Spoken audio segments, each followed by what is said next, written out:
Coach, it looked like a couple of your defenders in the back seven were really struggling with the physical aspect of the game.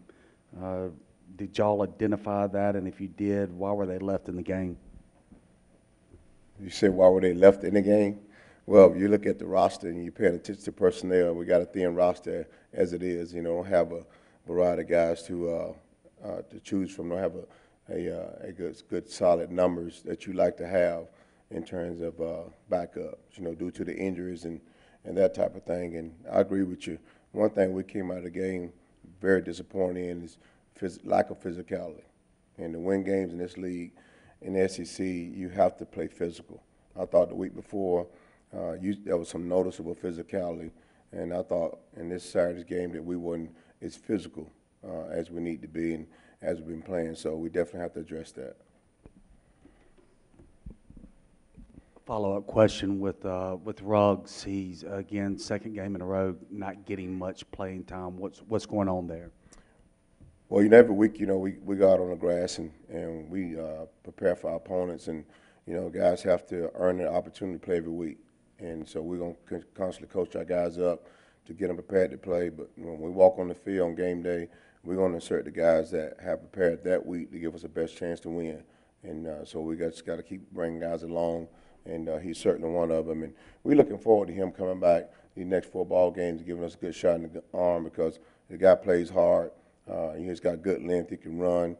And he just got to pay more attention to detail and tighten up the things in terms of his mental errors. So we're looking forward to watching him take the next step moving forward.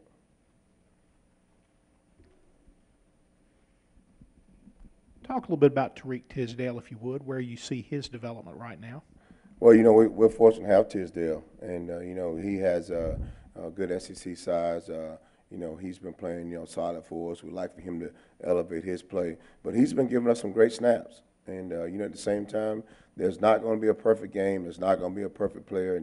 And he make a couple mistakes here and there. But his effort is good, and he'll get better. The more reps he get, the more attention to detail he pays, and he eliminate those mental mistakes. We're fortunate to have him, in particular with our numbers, but he's playing solid for us. Coach, on the missed tackle issues and everything, I mean, is there a limit to what you guys can teach in practice in regards to that? Because I know you got to be concerned about the physicality of practice and injuries and things of that nature, and how much of that is just a kind of DNA issue with the guys you've got on the field? Well, you know, you're spot on with that. That's another thing. We come out of the game, and there was just entirely too many missed tackles. You know, there's too much leaky yardage.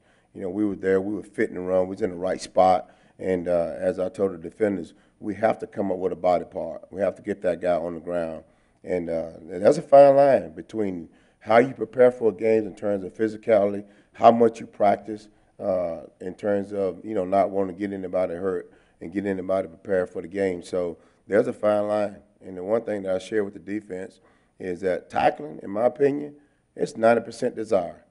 Because you cannot go out every day and put the guys in pass every single day and tackle every day, because if you do, you'll end up short with a player on game day. And so we have to keep emphasizing it. The days we're out in pass and we're working on tackling, have to continue to work on it. And at some point, we got to make our mind up that we're not going to let a ball carrier advance, especially after we make contact. And the missed tackles are coming from just too many yards after initial contact. And we paid attention to it yesterday, showed it to them on video, and we're going to address it. But that area has to improve.